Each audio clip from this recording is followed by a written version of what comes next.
I just saw the movie called Death Wish here at the AMC 16 in Burbank with Bruce Willis. And it was pretty cathartic to watch it and to see him take justice into his own hands. I mean, I can't say it's Christian per se, because you know we're not really called to take revenge, but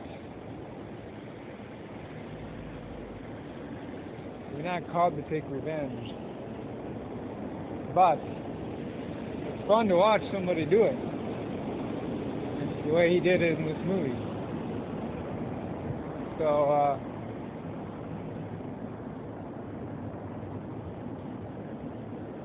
how do I put this into a box for Christian? I don't know. That's the one I'm gonna have to think about for a while. You know, about justice.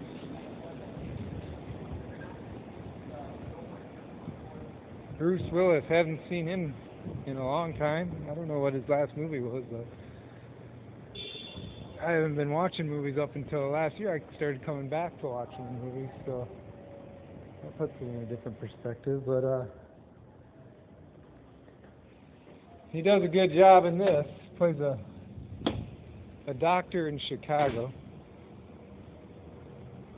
married, middle-aged, and a teenage daughter. I guess their only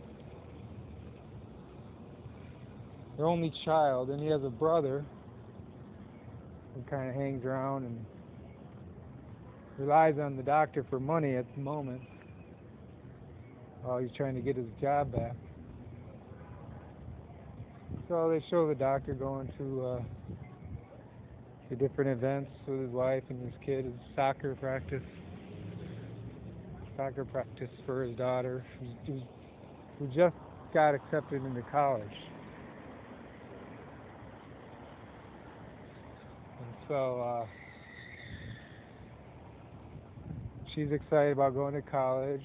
They have a nice house in Evanston, Illinois, which is a suburb of Chicago, which I found kind of interesting because that's where my mom grew up, partially, right by Lake Michigan there. So, and he's a surgeon, not just a doctor, he's a surgeon. So he's actually operating on a lot of gunshot victims, and most people are aware that Chicago is the murder hub.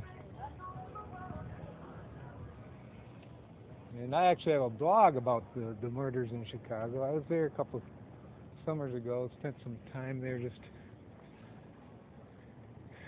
reacquainting myself with it, because I grew up in Grand Rapids, Michigan. We used to go to Chicago on a periodic basis. If not Detroit, we go to Chicago, which is actually almost closer than Detroit from where we were, or maybe about the same. And we spent time in Holland, Michigan, right across from Chicago, right, across the big lake. So Chicago, kind of a special place for me. I love Lincoln Park Zoo and, of course, Cubs games. And that's the greatest, Cubs games. Right now, the Oscars are in progress.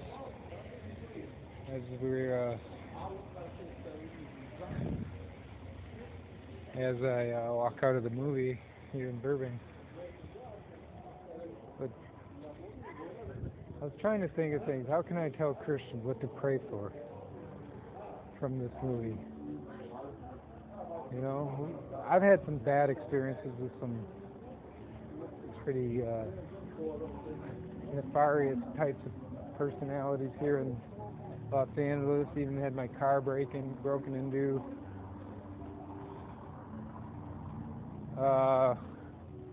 Had two Latino guys try to attack me after I told one of them to stop peeing on the sidewalk. Things like that. And but it doesn't compare to the losing a loved one. But it's all these little things that add up after a while. And when my car got broken into, they smashed the window and stole my laptop, and then they actually took the car battery, the battery, and then they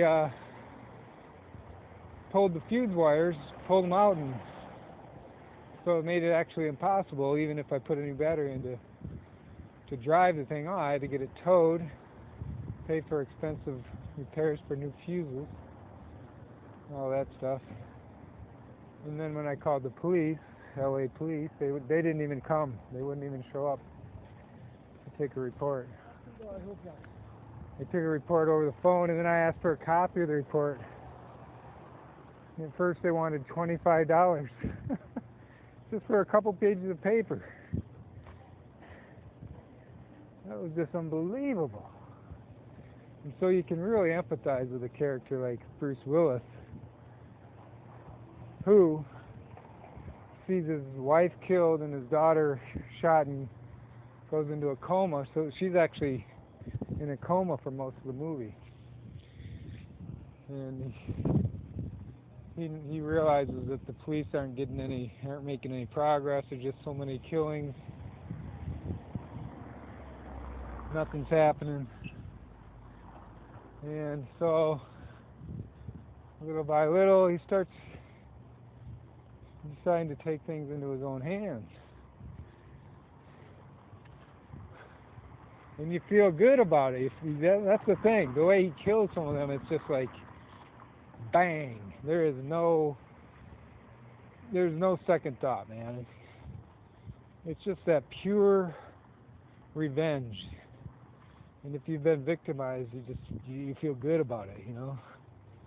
You feel good because these guys are real sick, evil people that he's killing. So it's cathartic in that way. But setting aside your emotions,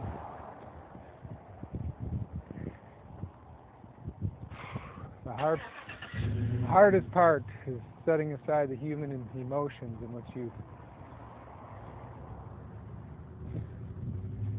what really drives your feelings and affections. That's the hard part. And that's what we're called to do as Christians. To somehow set aside our feelings at times and not do what he did in this movie. I mean, how do you but they did in the Old Testament. Eye for an eye, right? Eye for an eye. Arm for an arm, things like that. So how do you reconcile that with Jesus in the New Covenant? He says, turn the other cheek. It's a tough one. It's easy to say, it's easy to preach, but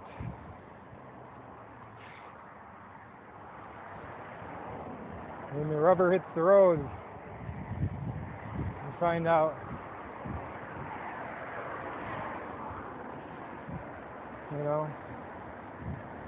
something about yourself, for better or for worse.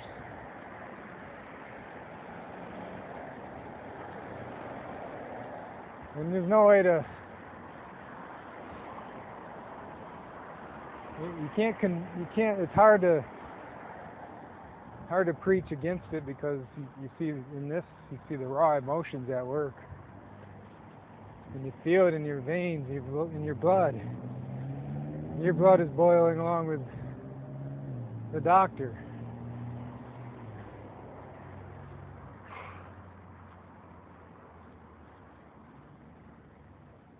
And it seems unmanly, emasculated. We get emasculated almost to the point of being, I would think, contrary to what Jesus intended when he said turn the other cheek.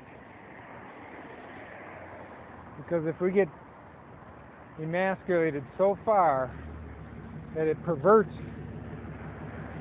God's intentions for our lives, then there's a whole other problem.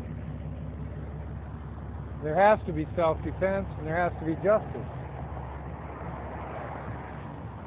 So what do you do when it's not happening? I'm not saying you should go out and do what this doctor did, but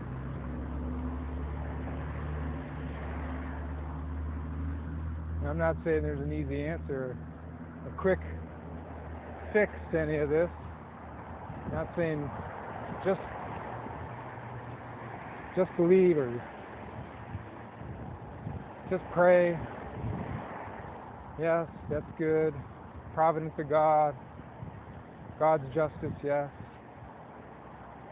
But still, I think God allows us to self-defend and do a little bit of justice.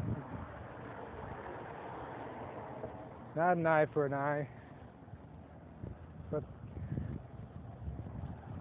there has to be justice. And so I just pray for God's will to be done. Let us trust in Him.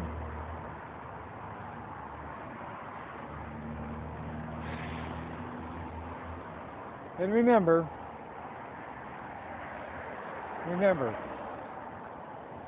that